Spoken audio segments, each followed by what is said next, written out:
Oh god. This is gonna be hard, isn't it? Alright, well, let's go. Hello, I'm Dragon, and this is the show worth watching for a single episode. Now that does not mean that this is the only episode of the show worth watching, just that if all you gain from the show is from that episode, it would still be worth it. So, what is this episode, Charlotte's The End of the Exodus, about? Well, in short, it's about slowly approaching a point of no return. But before going on anymore, some context. Charlotte, the whole show, starts off being about a ragtag group of students with beautifully imperfect superpowers. Our main character, Yu, can possess somebody but only for a few seconds, and his whole body goes limp for the duration. Now can become completely invisible, but just to a single person at a time. Jojiro can move at incredible speeds, but can't control where he stops. Yusa is a medium and can channel the dead. Specifically, only her sister, Misa, and Misa is in control of when this happens. They spend their days tracking down other kids who have similar abilities and convincing them to keep it under wraps so they don't get caught and made guinea pigs for somebody's science project. It's a dramedy where the situations presented allow for some incredible slapstick humor, but the same situations also present a lot of the drama. Our shrewd but self-righteous leader guides a bunch of students through odd adventures that include a baseball game and a trip where they go fishing. There's a musical act tangential to the main plot, and a signature dish also core to the plot. Wait a minute, how did all of these Angel Beats clips get stuck in here? Yeah, Jun Maeda, the writer of both shows, and PA Works, the production company for both shows, definitely made something similar to their previous work. But who am I to complain? Angel Beats was the show that really got me entranced in anime, and is still my favorite that I've ever seen. But back to Charlotte, and more importantly, direct context for our episode. At the beginning of the show, Yu is a sociopath, or at least sociopath adjacent. He's not shown to have any friends and he doesn't study, instead cheating using his ability to ace all of his tests. Despite being attractive and approached by girls, he turns them down because he wants to get with the hottest girl in school, and he does so by using his ability to put her in lethal danger, then save her.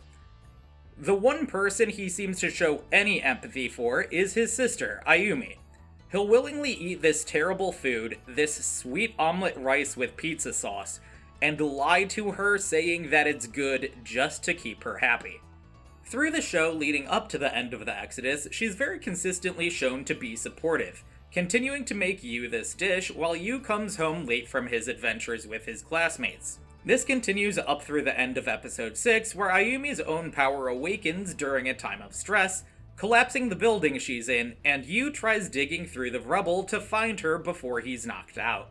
This leads us to the episode in discussion, the end of the Exodus. In a distinct departure of the generally carefree tone seen before this episode, we follow Yu for the entirety, starting immediately after he wakes up in the hospital. He's immediately concerned about his sister and is told she died in the collapse. He then stays at home doing nothing but watching trash TV and eating nothing but the instant ramen that he berated heavily earlier. He rejects the company of his friends first, and more emphatically, that girl that he tried dating in episode 1. She asks if there's anything she can do for him, but Yu thinks he's fine. When pressed further, he asks if she could go get more ramen for him. She agrees on the condition that he comes with, saying staying alone inside this much isn't healthy, but he yells at her, so she leaves. The next people to stop by are 3 random men.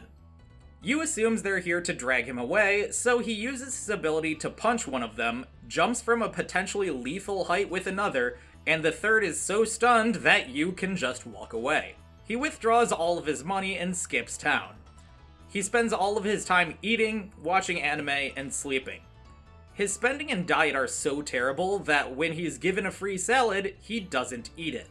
Moving on from there, he at least goes out on the town the next day, buying some street food, commenting, "It's been a while since I last ate something sweet." And he spends the rest of the day...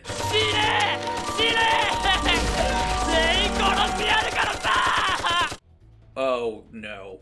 It appears like he's been doing this for several days, actually, before finding the game occupied by a few other guys. After waiting for what Yu deems to be too long, he picks a fight with them, which goes about how you would expect. Except worse. Because after Yu incapacitates the guys, he goes out of his way just to cause pain. He does this over and over and over before he finds one of his victims has something, and while it's not outright stated that it's cocaine, it's cocaine.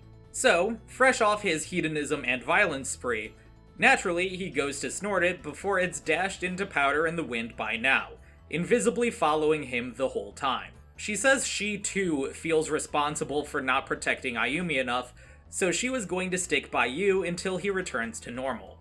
Yu lashes out, insisting it's not any of her business, and she counters by asking if he's okay losing his humanity. She suggests having a decent meal. Yu still being belligerent, she says if you have one bite, we'll have nothing to do with each other ever again. She goes to cook the food, and he falls asleep on the couch for a moment before waking up to Nao's perfect imitation of the sweet omelet rice with pizza sauce. He tries it and is stunned instantly. Nao explains how she deduced it was probably the only thing that Ayumi ever cooked for him by the big flowery circle on its page. Yu breaks down in tears and eats the rest of it, probably a bit too quickly. Nao suggests returning to school and being friends again, but Yu says that would break the deal where they don't see each other. After all, he had one bite, but Nao insists that he didn't eat just one bite, he ate all of it, to which Yu smiles and credits begin to roll. So the episode hits hard, to put it lightly. There's the clear artistic proficiency in the foreshadowing of the free salad that was clearly meant for Nao, or the comment that Yu hasn't had anything sweet in a while to be paid off by devouring the sickeningly sweet dish at the end. That's whatever though. The story here is the focus, where the sharp and sudden trauma Yu goes through puts him on a self-destructive path only to be pulled out at the last moment by his best friend. She only intervened at the end because she wanted him to be able to do it himself, but she wasn't willing to lose him past the point that his mind became chemically altered by addictive substances. And the thing that eventually did pull him out is the direct addressing of the trauma itself. It's a very tangible story of an unhealthy reaction to trauma. Not to mention the scene that might as well have just been a live-action shot of my condo, doing nothing but eating, sleeping, and watching it not just any anime, but Angel Beats while spinning his wheels, slowly running out of money without school or a job to go to. My god, if that's not the most relatable thing in the world right now. So, with this being the midpoint of the series, why is this not my favorite show? I mean, this episode just screams to me.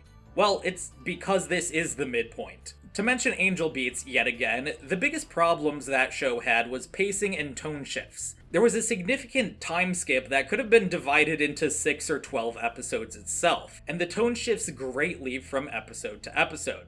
Well, not to be outdone by his previous work, Jun Maeda dialed it up to 11 in a whirlwind of plot and lore that's hard to sum up shortly. From this incredibly low low, we then get a very high high, where Nao's older brother experiences peace for the first time in years because of the music of his favorite artist. Next episode, we get a ridiculous whiplash. The following things happen in less than an 11-minute time span. Yu faints at a concert with the previously mentioned artist and wakes up in an alternate timeline in a lab where there's immediately a jailbreak without delay, where Yu learns the truth of his powers, which is to steal the abilities of others through his possession ability. He does a lot of the heavy lifting in this heist to free his brother, who, by the way, we just learned about. Then his brother rewinds time to the regular timeline again. All of that. 11 minutes. Afterwards, he and Nao are brought to a secret underground bunker where his brother had been hiding a secret force of people with these special abilities. Then, episode 10 is split between a lore dump on his brother and Yu taking his brother's ability to jump back in time before Ayumi dies in the worst instance of a fake-out death that I've seen yet. She's been gone for 3.5 episodes of this 13-episode series by now, and you have this over-elaborate heist where you ambush and traumatize a 12-year-old who was already having issues to the point where she thinks the solution is threatening her romantic rival with a box cutter. This girl does not need to be scared straight, she needs therapy, and even more so now after what you've done. This also removes the bonding of you and Now because Ayumi doesn't die anymore, so the episode that I just praised so highly means next to nothing, I guess. And if you thought episodes 9 and 10 were aggressively paced, they saved the best for last. The finale episode is you traveling the entire world to find everyone with one of these special abilities to steal them all, saving them from the people who would hurt them because of those abilities. That's right, while the previous 12 episodes may have been a bit aggressively paced at points, this 13th episode could have been the premise of a show all on its own. Or maybe the first 7 episodes are Season 1, the next 5 are Season 2, and the last episode is Season 3. I'm convinced that this show could have been fantastic throughout if they extended the first 7 episodes to a full season, as everything it seemed to need was right there, but so much more was thrown in to completely derail it. Plots don't need to be super complex to be compelling. It seems like Jun actually did learn this with his 3rd show, The Day I Became a God, which still has his signature lighthearted fare with a few episodes dedicated to ripping your heart out, but it's much more straightforward than his previous work. I definitely don't think it's as good as Angel Beats because nothing really is, but it's a lot more stable of a storyline. Even though a lot of my favorite media are absolutely wild rides that have heavy tone whiplash, it's not consistent in the slightest, and I'd love to see more of that stability from Jun. Unfortunately, it doesn't look like I will. As teased at the beginning, shortly after I finished my last video, Jun Maeda announced that he wouldn't be writing another anime story again. Maybe that's what's best for him given the harassment that he's received in the past, but as far as I'm concerned, this man is a legend.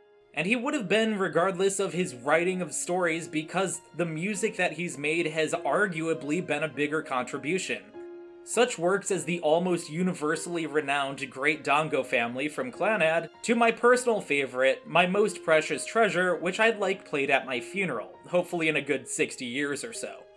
I wish Jun all the best, and while I doubt he'll hear this himself, let my relationship with his work serve as a reminder of one of his big themes. That being that, yes, we all stumble at times, but it doesn't mean you're not somebody's favorite, and it certainly doesn't mean that you're not worthwhile.